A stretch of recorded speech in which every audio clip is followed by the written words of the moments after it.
Welcome to our channel, this Mommy Triplet Plus One, or you can call her Koti. So this is a birth certificate inside here. I remember when I had the triplet, someone sent this all the way from the US for us. So you put the birth certificate here, the baby's picture here. You can put it like this on the baby's corner. It has a stand behind.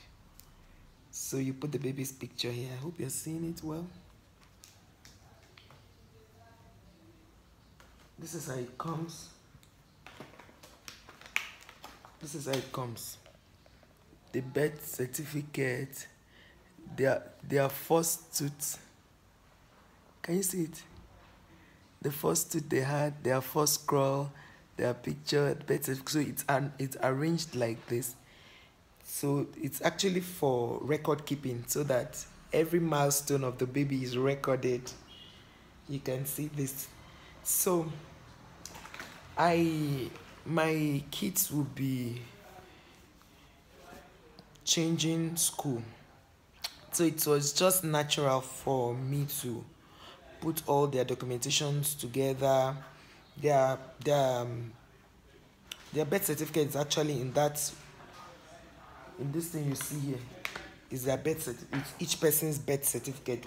It has, each of them have it. So I have been looking for their immunization cards. Oh my God, you don't want to know. I've been looking for the immunization card. I didn't even know what to do.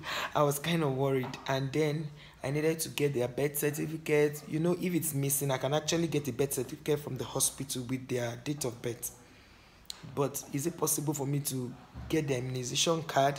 So I think as mothers we should try it. But guess where I saw it? I didn't even know that I'd kept it where I kept my credentials. So I brought down the box, I started searching for it, and I saw it. So I was so happy. You need to see I was feeling. I said, I hope they will not think I'm a very careless mom. Of course, people that know me know that I am a mom that follow the rules from cover to cover. So it's just, this video is just to encourage mothers. It's not easy. Anybody that says it's easy has not tried. It's not easy to be a mom, especially for we that are multiple birth moms out there. I want to encourage you that you are trying. I want to tell you to continue to do your best. You are trying. It's not easy.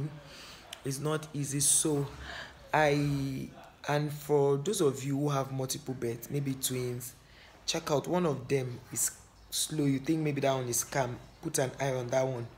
Most times they are calm and they don't do well academically, so you need to put pressure on that one. Not like comparing them, no. You just, with love, correct, show them what to do, because as you know, because they are always very active, you now feel this one is very calm, he doesn't trouble me or she doesn't trouble me. My dear, take it seriously. In every multiple birth, there's one that doesn't do well. Not that they are intelligent though, but they don't pick up the way others do. They are slow maybe in academics. They are not, they are not sociable. Those ones are even better, but you see those ones that affect them academically too. In 2 or 3, in that 3 you see one, in 2 you see one, in 4 you see one, in 5. So multiple birth mothers, be kind to those ones, show love to them. If possible, get them a home teacher. Get them a home teacher. It will really help. And another thing I want to tell mothers who are not multiple birth mothers, especially young mothers, don't give birth to a child and keep them by the television. I thank God that I and my husband did that. We did that. We discovered that earlier in life. While I was pregnant with the triplet, we read a lot online, and then one of the days my husband was, I think, going to work, and he heard on the radio when they're talking about attention disorder.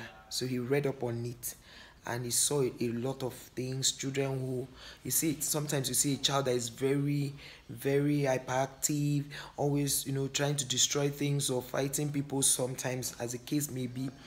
Don't think the parents are not bringing up that child well. some, the thing is, an attention disorder, when you put a child by the TV from age 0 to 2, that is the time the brain forms, the formation stage where it becomes matured. So whatever and the baby sees is what registers in the brain. So if the baby keeps seeing those flashes of light on the TV, or all those objects moving, the child would definitely be restless. It's not like the child is crazy or it's an abnormal child. It's just that the child will be restless because of those things happening.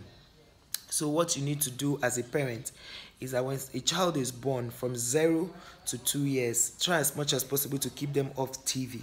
Some people say cartoon is the one keeping them company, cartoon is the one doing this. My dear, if you want a baby to have company, keep a lot of toys. Toys don't disappear. They don't disappear. But those cartoons disappear. They flash, they go. But when you buy them toys, they play with the toys. Buy them baby carrier, babysitters that have toys, so that they can press it, that have music also. They press it, the music calms them, it makes them calm, and when they are crying, it can put them to sleep or something. So just find something that, buy these toys, give them to play with. When they played for it with them like 1 month, change it, buy another toy, then recycle, bring the other ones when they are gotten over them in their memory, like that. Let them be let them communicate more with human beings, not those things. I have a friend whose daughter was alone, so the baby is always watching cartoons on tablet, and one of the times this baby started talking very well. But because the baby didn't have a child to play with at home, she was used to playing Barney and other cartoons in her mother's iPad. She now the baby couldn't talk anymore. They had to get a therapist for the baby. So I don't want that to happen to you who is watching this. Some of you are moms to be, some are already, you've had your children. I tell you, when a child is sitting on the TV 24/7, it's not good. It makes them restless. Well, some people, if your own didn't happen that way, it must be an exception and the grace of God. But I'm telling you, this is a research we heard on radio from professionals, and we did our own research also. So just keep the babies busy with toys that don't disappear, so that child will grow a normal, because I know how I have met a lot. When people come to us like your kids are calm for a set of triplets, I say it's God, but deep down I know that with what God has done, I also played a part, trying to, as a mom, when I discovered this thing was when they were, I think, 3 months. So, and they never even liked TV, so I just stayed off. I think 3 months, yes, I stayed off TV for almost a year and 6 months, or a year and 7 months thereabout. So when they even started watching TV, it wasn't even that much. It would be once in a while, but I ensured that I gave them other activities to do. So, and that has really helped them till now. When I tell them you are grounded, you can't watch TV, it really works for them, because they are used to being grounded. Yes, that's the only punishment outside beating I give. As an African mom, we must beat now, spank. Although my mom doesn't really like beating. Since I was born, my mom has never beaten me. But I still fear her, I still respect her. She doesn't believe in beating. And I'm surprised, being an African mom, she doesn't believe in it. She believes that you talk to a child, you correct the child, you use eye communication and all. Verbal and non-verbal communication, my mom believes in that a lot, and that has worked for her in me. She has never, since I was born and I knew something, or maybe like 5 years, I could my left from right, like somebody beating you, at least you'll be able to remember. My mom has never beaten me up, but my dad, you don't want to know. So we still turned out the way we did. I give God the glory. So basically, as mothers, it's not easy. Do the one you can. Pray to God to help you, and do a lot of research. Children are different, they are not the same.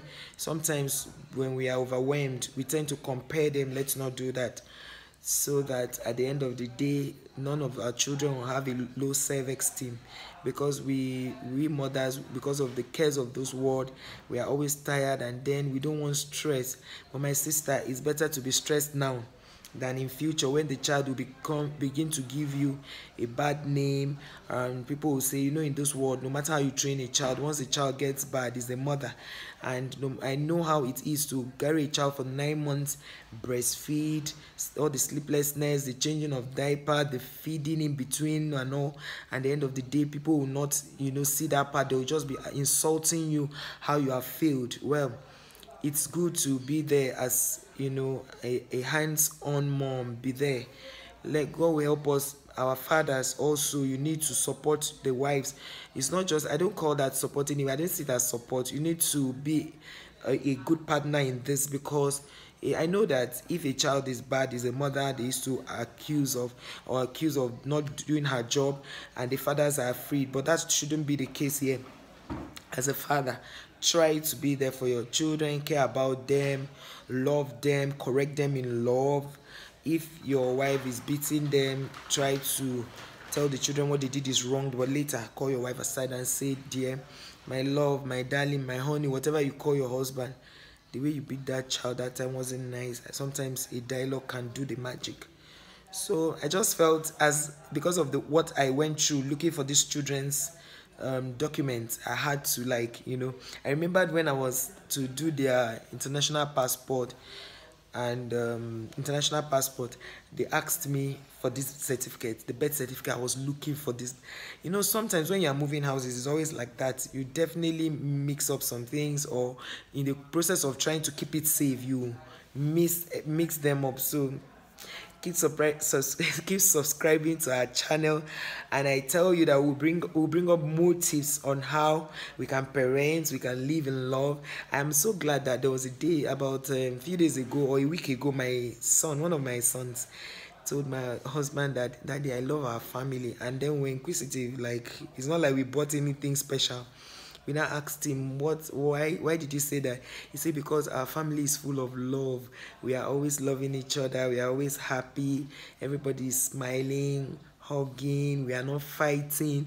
I was like, wow. My husband was like, wow, you know, you see these children, they see a lot. So let us just try to build good memories for them, so that when they grow, they'll also have good families. Imagine that all these bandits, Boko Haram, had good loving backgrounds and all.